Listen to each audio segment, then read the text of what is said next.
नमस्कार, आदाब, सत श्री अकाल। दोस्तों, मेरा नाम है धर्मवीर जारवाल। दोस्तों, कल दिल्ली के राजेंद्र नगर में राव आईएएस कोचिंग सेंटर के अंदर 3 बच्चों की दुखद दुर्घटना के अंदर मृत्यु हो गई। ये तीनों बच्चे प्रशासन और दिल्ली की जो राजनीति है उसकी वजह से तीनों बच्चों की बलि चढ़ी है। दोस्तों, कल दिल्ली के राव आईएएस कोचिंग सेंटर के अंदर बरसात का पानी बेसमेंट में भरने की वजह से 3 छात्रों की दर्दनाक मौत हो गई है। दोस्तों, इस मौत की जिम्मेदारी अब आम आदमी पार्टी ने ले ली है। उन्होंने मान लिया कि इसमें कहीं ना कहीं गलती आम आदमी पार्टी की है। किसने कहा है, क्या कहा है और बिल्कुल सही सुना है आपने, वो हम आपको आगे बताते हैं। उससे पहले मैं चाहूंगा कि आप ये कुछ तथ्य हैं इनके ऊपर थोड़ा सा गौर करें। दोस्तों, दिल्ली के अंदर एक ही नदी है, वो है यमुना, और यमुना के अंदर कभी भी बाढ़ नहीं आती है। मतलब कभी अगर बाढ़ उसमें आ भी जाती है, कभी यमुना का पानी ओवरफ्लो भी हो जाता है, तो उसकी वजह से कभी किसी की मौत नहीं होती है। क्योंकि यमुना के लगभग दोनों किनारों की तरफ अगर 4-4, 5-5 किलोमीटर की डिस्टेंस की अगर मैं बात करूं, 2-2, 3-3 किलोमीटर की, तो उसमें खाली जगह या रोड है, वहां पे कोई ऐसी रिहाइश नहीं है ज्यादातर एरियो के अंदर। तो कभी भी ऐसा नहीं होता कि यमुना के अंदर बाढ़ आए तो उसकी वजह से दिल्ली की यमुना की बाढ़ की वजह से किसी की भी मृत्यु हो। पर दोस्तों, सबसे हैरान की बात यह है कि दिल्ली में हर साल बरसात के पानी की वजह से कई सौ लोगों की मृत्यु हो जाती है। दिल्ली में हर साल जब भी बरसात होती है तो दिल्ली के अंदर जगह जगह झील बन जाती है। जैसे कि हमारे अरविंद केजरीवाल जी ने कहा भी था कि बहुत जल्द दिल्ली एक झीलों का शहर होगा। तो दिल्ली पहले से एक झीलों का शहर बन चुका है। दिल्ली में हर साल जब भी बरसात होती है तो जगह जगह पानी का जल भराव होता है, सड़कें डूब जाती हैं, अंडरपास पूरे डूब जाते हैं, जिसकी वजह से हर साल कई सौ लोगों की मृत्यु होती है। और ये इसकी पूरी की पूरी जिम्मेदारी दिल्ली सरकार की बनती है। अब दोस्तों, उसी बात पर आते हैं जो मैंने आपको शुरुआत में बताया कि दिल्ली के जो आईएएस कोचिंग सेंटर के अंदर राव आईएएस कोचिंग सेंटर के अंदर जो 3 छात्रों की दर्दनाक मौत हुई, उसकी जिम्मेदारी आम आदमी पार्टी है। ये बात इनके जो एमएलए विधायक हैं दुर्गेश पाठक राजेंद्र नगर के, उन्होंने भी इस बात को मान लिया है। क्या कुछ कहा उन्होंने, आप भी सुनिए। उन्होंने कहा है ये, देखिए, अभी पानी तो निकल गया है लेकिन एनफ इज एनफ। दिल्ली के अंदर सिर्फ वो राजेंद्र नगर नहीं बल्कि बहुत सारे इलाकों में इन कोचिंग इंस्टीट्यूट्स ने, बहुत सारे लोगों ने बेसमेंट्स को पूरी तरह से कमर्शियल एक्टिविटीज़ के लिए यूज़ कर रहे हैं, बच्चों को पढ़ा रहे हैं। जो यहाँ पे बताई जा रही है वो ये है कि वहाँ पे वाटर लॉगिंग होती है, पानी सड़क से निकल रहा था, इनके बेसमेंट में बच्चे पढ़ रहे थे। जो कोई गाड़ी निकली है और वो दरवाज़ा उनका गेट टूटा है जिसके कारण से बेसमेंट में पानी गया है। लेकिन बेसमेंट में बच्चे पढ़ क्यों रहे थे? बेसमेंट में बच्चे क्या कर रहे थे? लाइब्रेरी खोल रखी है, बच्चे पढ़ा रहे हैं। ये टोटल क्रिमिनल एक्टिविटीज़ है। इनके खिलाफ सख्त से सख्त कार्रवाई होनी चाहिए और जो भी ऑफिसर इसमें रिस्पॉन्सिबल है उनके खिलाफ भी सख्त से सख्त कार्रवाई होनी चाहिए। ऐसे तो पूरी दिल्ली बर्बाद हो जाएगी। लेकिन आप जो कार्रवाई की बात करें, सरकार आपकी है, और जो गटर के पानी की बात कही जा रही है, तो एमसीडी की जिम्मेदारी भी अब आम आदमी पार्टी के, तो सवाल उठ रहे हैं कि आप लोगों ने इतने दिनों में क्या किया कि गटर का पानी कोचिंग सेंटर में जा रहा है। डिसिल्टिंग हुई है लेकिन फिर भी कोई भी इसकी जांच हो, पूरा कंप्लीट इसकी ट्रांसपेरेंसी होनी चाहिए, पूरी जांच होनी चाहिए। अगर कोई भी जिम्मेदार है उसके खिलाफ सख्त से सख्त कार्रवाई होनी चाहिए। खुद मैं अभी 20 दिन पहले जल बोर्ड के सीईओ से मिल के आया, एमसीडी के ऑफिसर से मिल के आया, जल बोर्ड के नीचे के लेवल पे अधिकारियों से मिल के आया।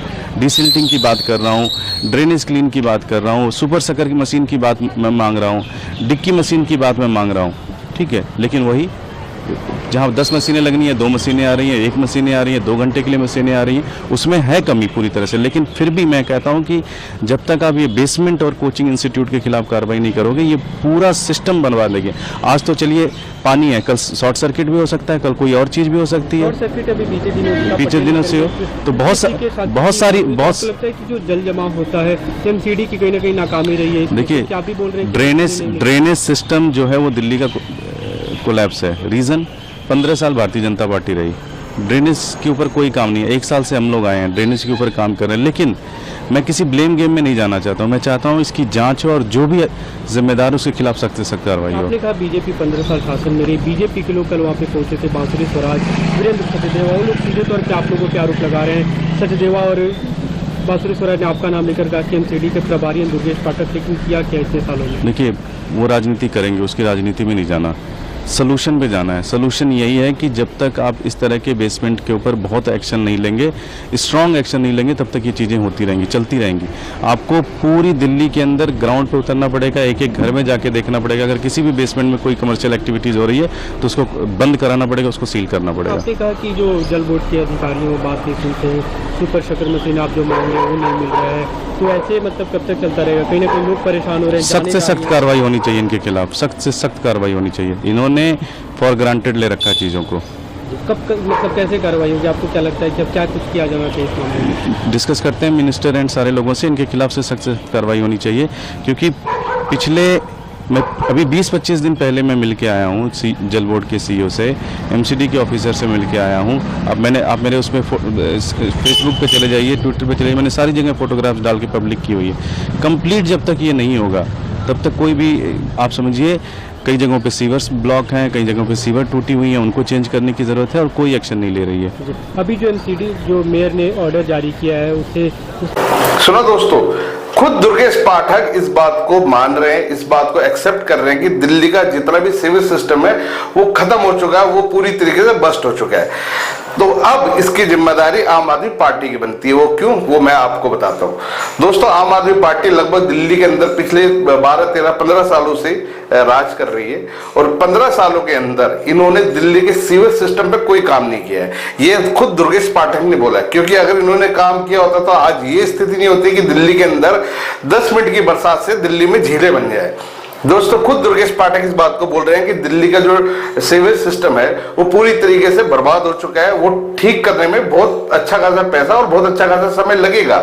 पर दोस्तों, मजे की बात यह है कि पिछले 15 साल से, जब से आम आदमी पार्टी दिल्ली के अंदर राज कर रही है, तब से लेके आज तक इन्होंने क्या किया है? क्या इन्होंने दिल्ली में आने के बाद, जबकि दिल्ली के लोगों के इन्होंने बहुत बड़े बड़े सपने दिखाए थे कि हम दिल्ली को पेरिस बना देंगे, दिल्ली के अंदर बरसात की पानी के रुकने की समस्या को खत्म कर देंगे, यमुना साफ कर देंगे, पोल्यूशन फ्री कर देंगे। इन्होंने करा कुछ भी नहीं है, इन्होंने सिर्फ दिल्ली वालों को बेवकूफ बनाया है।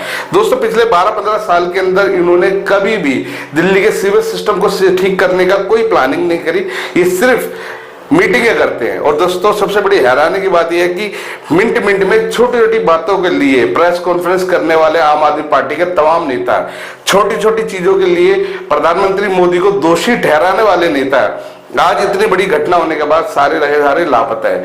कोई प्रेस कॉन्फ्रेंस नहीं करी इन्होंने इस मुद्दे को लेके। ये सिर्फ और सिर्फ देश के और दिल्ली के जनता को बेवकूफ बना रहे हैं।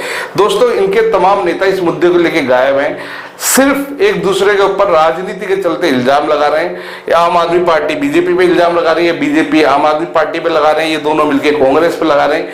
तो ये सिर्फ विवाद उठाने वाली, एक विवाद फैलाने वाली कहानी चल रही है। पर इस मुद्दे को लेके इनकी क्या सोच है, क्या नहीं है, ये क्या करेंगे, इसके लेकर इनकी कोई प्लानिंग नहीं है।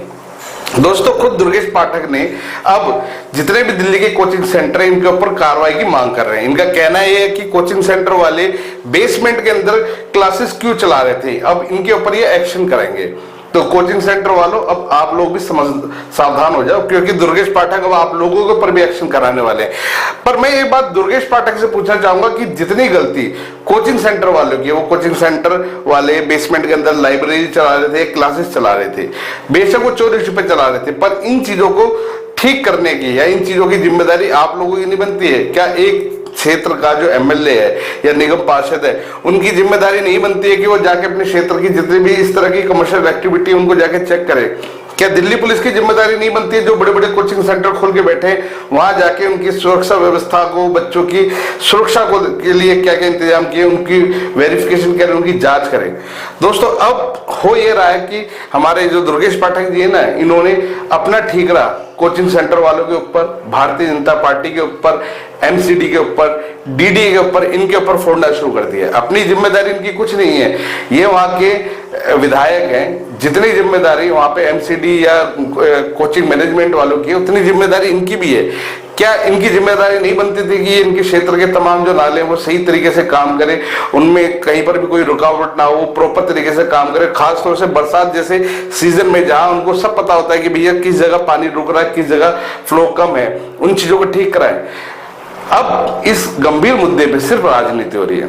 दोस्तों कहीं ना कहीं इसके लिए आम आदमी पार्टी जिम्मेदार है, अरविंद केजरीवाल जिम्मेदार है, जो कि तिहाड़ जेल के अंदर बैठ के, मतलब ये भी बड़ी हैरानी की बात है कि इतिहास के ये इकलौते ऐसे मुख्यमंत्री हैं जो तिहाड़ में बैठ के अपनी सरकार चला रहे हैं। इनको अपनी कुर्सी से कितना प्यारे दिख रहा है। ये तिहाड़ में बैठ के कुर्सी में अपनी राजनीति चला रहे हैं, दिल्ली की सरकार चला रहे हैं। हमारी सुनीता भाभी जी हरियाणा, राजस्थान, पंजाब में जा जाके आम आदमी पार्टी को बढ़ा रही है, खूब जाके वहां पे भी लोगों को गारंटियां बांट रही है, जबकि दिल्ली की गारंटी कहां गई वो इनको पता नहीं है। मेरे को लगता है दिल्ली की सारी जो गारंटी थी उसकी पोटली बना के इन्होंने यमुना जी में स्वाहा कर दिया है और दिल्ली के लोगों के साथ साथ अब ये पूरे देश की लोगों को बेवकूफ बना रहे हैं। खैर दोस्तों, इस मुद्दे के ऊपर, इस घटना के ऊपर आप लोगों की अपनी क्या राय हमें कमेंट्स करके जरूर बताएं। वीडियो सही लगे तो इसको शेयर करना बिल्कुल ना भूलें। धन्यवाद।